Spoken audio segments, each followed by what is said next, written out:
sort of played out as exactly how you feared it could if you weren't ready? It happened.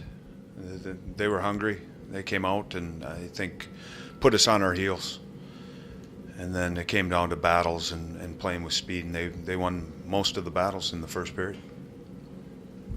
Were you surprised by that? Were you surprised to see your team get jumped a little bit? I don't know if I was surprised. It's what I expected out of Dallas, and you know, for their top line, we just didn't have a response for their top line. How did you get back on top of it? It seemed like late stages of the first, it started to even out a little bit more, and then in the second, it really started to become your game for stretches.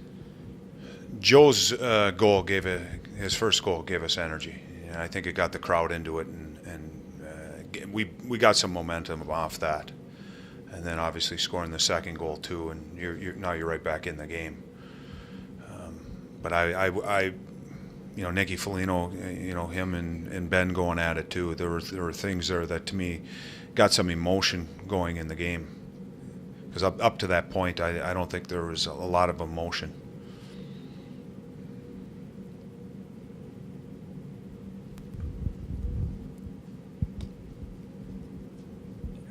You talk about the lack of emotion from your players. Do you have a reason that you can point your finger at and say that's maybe why it took them that long to get going in the first period? I mean, it couldn't have been a case of them looking 3 games ahead or 3 days ahead to the Calgary game, could it? I don't know if I can put my finger on it. They were a hungry team, and when the puck dropped, they were hungrier than we were at the start. And some of that is, again, learning how to win and what it takes to win. It's easy to get up for you know, in Buffalo, first game of the year, easy to get up for the game. But this is part of playing in the NHL, is getting yourself ready to play. Todd, just on Ryan, had a breakthrough tonight, a couple goals. Just how do you see him progressing?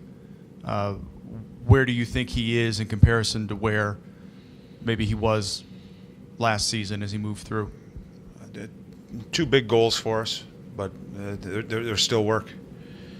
You know, you have to rely on him more, and you know, when you get in games like this, when you're trailing, for his offense and you know, his timing and getting all that rust off of, again, missing that. And we're going to get to a point here where, hopefully, I believe that, but we're going to get to a point where, you know, he's just going to be one of the guys and playing. He's up to game speed, but he's getting better.